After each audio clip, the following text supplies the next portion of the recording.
Welcome everyone to this review of Metal Gear Solid 5: The Phantom Pain for the PlayStation 4. Also available on Xbox One, Xbox 360, PC, and PS3, so plenty of ways to get a hold of the newest Metal Gear game. You can see I got my collector's edition, got the t-shirt, and even have the Metal Gear Solid 5 Phantom Pain prosthetic arm looming overhead. Because it, like I'm sure many of you by the time this review is done, you're going to want to choke the crap out of me.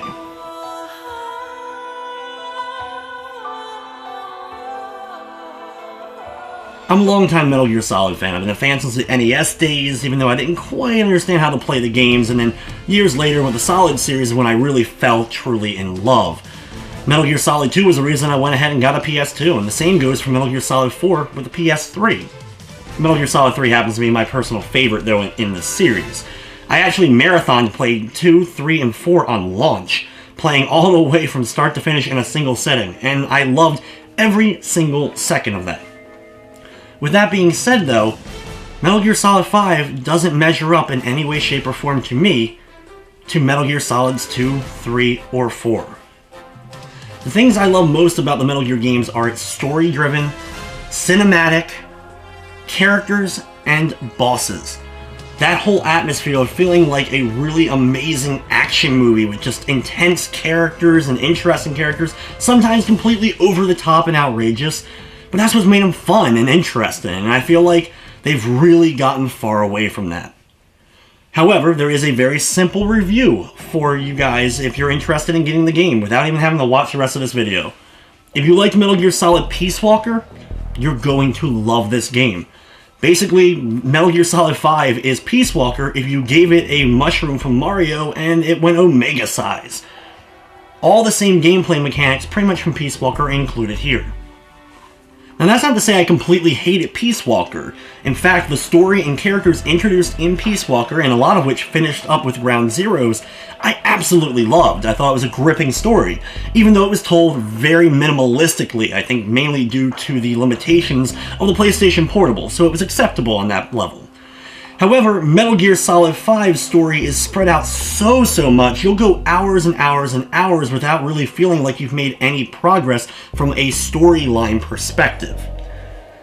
Metal Gear Solid 5, though, does start off on a note that is just so ridiculous and so amazing that there's probably no way the game could have kept up at that pace. The opening prologue with the hospital scene that we got teased with at the end of Metal Gear Solid Ground Zeroes and some of the trailers blew me away.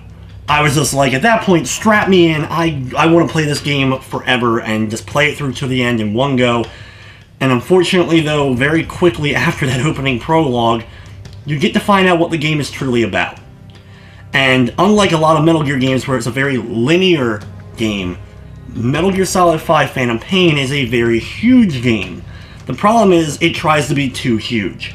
There's very little to do outside of the main story missions. Like many other open world games, and it's trying to be truly an open world game like Grand Theft Auto or Red Dead Redemption or even like Sleeping Dogs or Watch Dogs, there's no mini-games really spread out. There's no other kind of side content to really explore. It's very limited in that. So you combine that pretty bland open world experience with the overall tone of what the game truly is about, and that is the Mother Base. Mother Base works as your core, your hub, like your hideout in some other open world games. But your goal really is to upgrade it. You're really supposed to focus most of your attention in the game on the Mother Base and upgrading that. People that love to do games where you gather resources, upgrade buildings, and the like, you're going to absolutely love every moment that you're doing that in this game. Large portions of the game involve you finding the right resources on missions or Fulton out personnel so that you can then use them later on. The Fulton system is fully back from Peace Walker, where you basically attach a magic balloon to somebody and send them up into the stratosphere, they're picked up, and then they're converted into a soldier that you can then use at your Mother Base in different teams. These different teams, like research and development or medical or security, can be upgraded so that you can then either unlock new things, protect your Mother Base, or be able to heal people faster. And this quickly becomes monotonous. They do a good job for people who really don't care about it, like myself, where you can instantly put the best people in the best positions while also making sure that everything is kind of evenly spread out. I think the game does a good automatic job of that if you press the button in order to do so. The problem is, unless you really focus on it and really micromanage it yourself, it can be hard at times in order to get enough levels in what you need to in order to upgrade your equipment properly. And when you do finally do this, unless you're upgrading with a massive amount of team, you have to wait in order for the upgrades to take place. It's not like, I can get then a new assault rifle, hit the button, and hit go. No, you actually have to wait, sometimes 10, 20, 30, an hour or 2 hours of real time in order for something to finally be researched enough and completed. I'm pretty sure that if you have a better team, this will go faster, but I mean, at that point, by the time you could get a better team to make it go faster, it's already been completed. And this is real time, not like turn off the game and you can get it automatically by coming back the next day. No, you have to have the game and the system on for that hour, 2 hours, whatever it may be needed, in order to finally unlock that. I guess they anticipated people to want to play something like a Facebook game or a mobile game, like Farmville, where you're waiting around for the grass to grow enough, or you're waiting for your cow to get bigger so that you can sell it.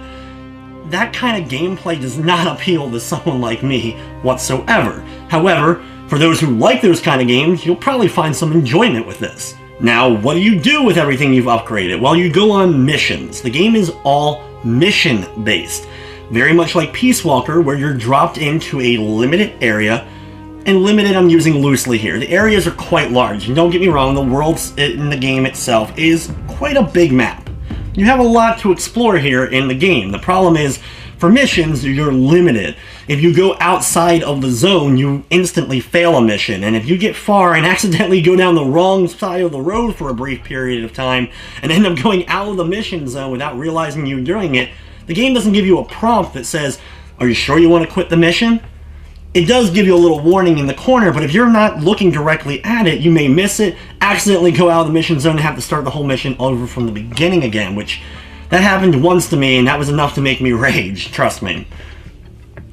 But with the missions themselves, they're in these limited areas, and most of the time you'll start off on the opposite end of the entire area from where you're supposed to be. You have to very slowly at times move over to where the actual mission is taking place, complete it, and then quickly get out. The whole missions, though, themselves break down to stuff like take out an enemy commander, a meaningless, nameless kind of enemy commander. They all kind of blend in with one another. Like, yeah, they're supposed to be important for whatever leadership they have, but they're not like a really in-depth story character that you feel cool and feel accomplished for hunting down and actually taking out. Same goes for enemy equipment like random tanks or a random jeep. You also have to, a ton of times, go in and grab a random prisoner that was taken hostage and then Fulton them out, or sometimes actually carry them out because the Fulton would be too strenuous on their body in order for you to use it. Overall, though, these make up a majority of the 50 main story missions in the game. The game has 50 missions, which actually is a good amount. The problem is, when you take away these types of missions, you take away the repeated missions. Yeah, there's repeated main missions in this game. Like, and I'm not talking about with similar goals or, you know, even the same Lego. No, the exact same mission. The only difference is you have different things put in place. Like, you have to do it totally stealth, or you have to do it subsistence with no equipment. Then, when you combine both of those, in the end, you're left with about 12 or 13 unique, character-driven, feel important to the plot style missions. Out of 50, only about 12 or 13 of them really feel like Metal Gear.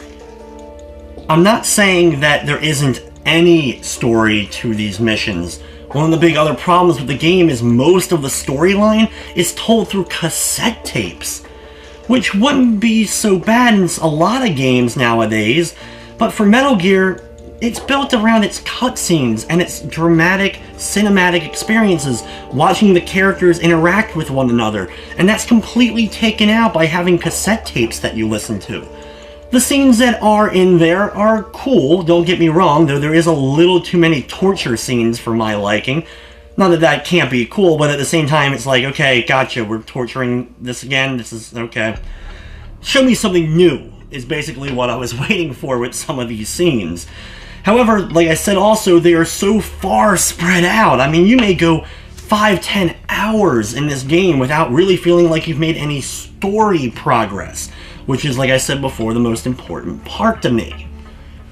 Now, real quickly, minor spoiler here, I'm going to number the missions that I found were actually important and actually drove the plot along and had interesting characters either introduced or a major part of them that made them feel more like Metal Gear to me. Mission number 0, the prologue to the game. Then missions 11, yep, that far of a gap between them. Mission number 20, mission 23, missions 28, 29, 30, 31, and 32. Easily the best part of the entire game is missions 28 through 32. And then mission 43, 45, and 46. And that's it. Out of 50 main story missions, that's the only ones that I found that if you just did those missions by themselves, you had a pretty good, solid game, no pun intended, that could stand alone. Now, with these 50 missions, they're broken up, though, into 2 parts. Chapter 1 and Chapter 2, with Chapter 1 ending at Mission 32. Like I said, easily the best part of this entire experience is missions 28 through 32. Once you complete it, though, that's honestly the end of the game. The second half, Chapter 2, is where those rehashes start coming in. Combine those with the fact that you get very little storylines missions from that point on, and everything feels unfinished. This game was not completed. There's been a lot of stuff going on that Konami thought the game was going too far over budget. This is what led to the falling out with them and Kojima. Either way, this whole second half of the game should have truly been eliminated from the game. The game should finish at Mission 32. Now you're going to say, oh, that extra content, so many hours. You wouldn't have missed it. There is still 20, 30, 40 hours or more that you could put into the game prior to even reaching mission number 32. I know some people that already put 50, 60 hours into the game and haven't even hit mission number 32 yet. So there's a ton to do in this game, even if that second crappy half, which honestly takes the game from up here to way, way down here. Now, I do want to mention really quickly something about a particular mission. I'm not going to spoil exactly what happens in the mission, but I'm going to put an annotation really quickly somewhere. Click that and move ahead in the video a little bit. I also may time code it down below so that's easier for people to access it that way who don't like annotations, because I just need to mention this because it really affected my opinion on the game even more than everything else that was going on in it. And that's mission 46. Mission number 46 is the final mission of the game, and it includes a huge twist to the entire storyline, which took the game from already being really low to me to going all the way through the Earth, through the core, through the center of the Earth, all the way out the other side, and then out into outer space. That is how bad this twist causes my opinion of the game. It is awful. It is horrendous. It is one of the worst things that's happened to Metal Gear. It's worse than Naked Raiden could ever have possibly been for the entire Metal Gear Solid franchise. This is awful. Awful. It's inexcusable and it's terrible.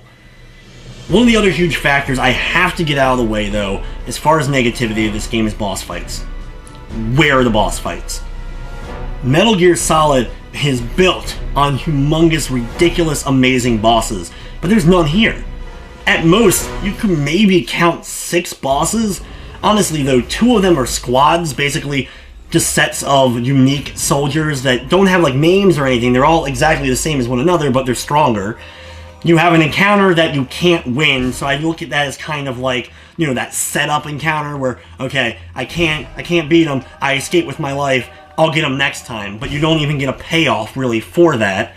You have a boss fight that pretty much is just press R2, counter, fight's over.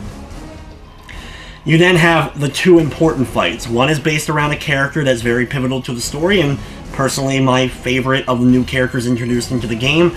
And then you have the big epic boss, which is just amazing. That fight really felt like Metal Gear. Like, I'm on the edge of my seat, I'm enjoying every second in it. I die a couple of times during the fight, but not a single ounce of rage or anger is building up because I'm loving every moment of this. And then that was the end of one part of the game, and you go into that next part, and it's quickly dashed. It's like my heart was ripped out of my chest and stabbed right then and there from going from such an amazing moment to such a crappy realization of what was about to happen and what was going on in the game at this point. I mean, where's the fear? Where's Sara? Where's Oga? Where's Vamp? Where's Octopus, Raven, Psycho Manus? Where's Vulcan? Where's all of those amazing bosses that made the past Metal Gear games even more epic and amazing than they already were? Where are they? Just nowhere to be had. A few more really cool boss fights could have helped this game a lot, and I do know one boss in particular was completely cut from the game that would have explained a lot of things, would have tied up a lot of loose ends, and it's a real shame that Konami pulled the plug on the game before that came out. Had that been included, my opinion of the game would definitely have been changed a bit, especially if it was as good as the other major boss that we dealt with in the game. The one major thing I haven't really talked about at all, how the game plays. I mean, it is a video game, of course, so in the end, how does it play? I have to admit, it's stellar. It is absolutely stellar. It's just an amazing experience as far as being able to pick up the controller, go into a small area, whether you're stealth or whether you're Ramboing it, it feels good. It feels fun to sneak around the enemies or trick the enemies and then blast the crap out of them in one way or another. It's fun.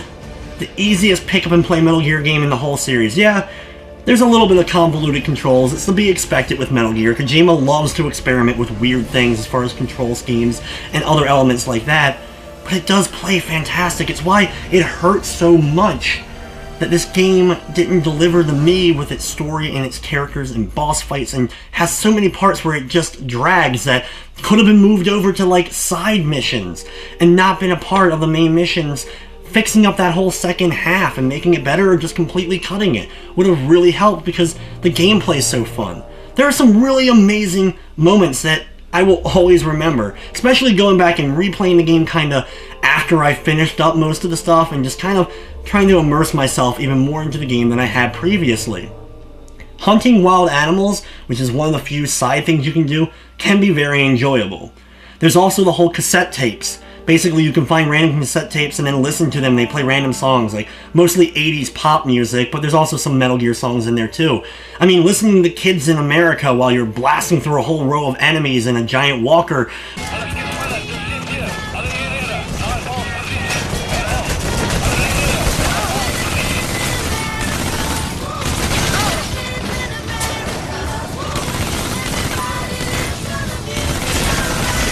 Or you're listening to Take On Me, just kind of like chilling, sitting back, maybe walking in a box at your mother base, looking at the big ocean in front of you.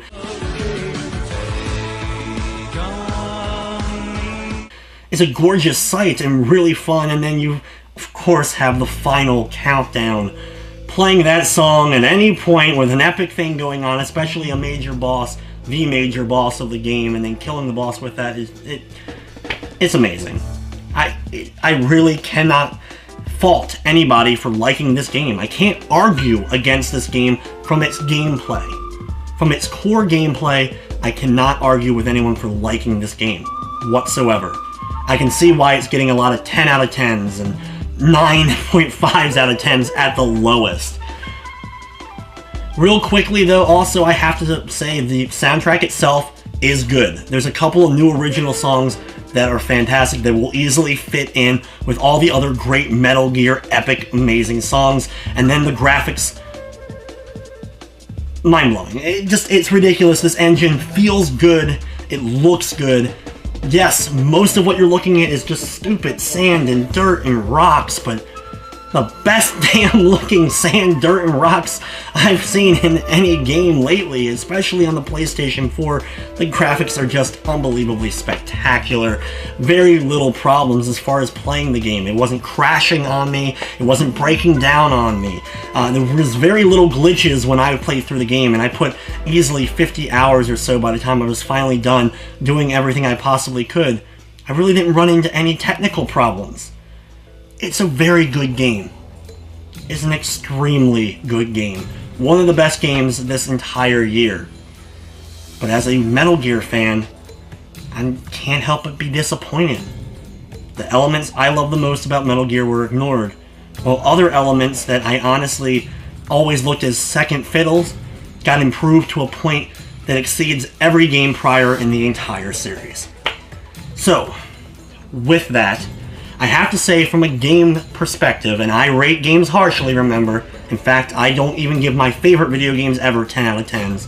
The game's an 8. I give the game an 8, which is the second highest rating I would give any game that's come out this year. The only thing I have as higher is Witcher 3. But for me, as a Metal Gear fan, in my personal review, I'm giving the game a 5. I want to give the game lower, but I can't. Like, I just, in my right conscience as a gamer, I can't give the game lower than a 5. It's no way it's lower than mediocre, even with all of the myriads of problems I've listed throughout this review. So, from a gameplay, 8. From me, a 5. But that's going to wrap up this review of Metal Gear Solid 5 Phantom Pain. It may have been a disappointment, but I still love Metal Gear. Thank you for watching, and I hope you enjoyed.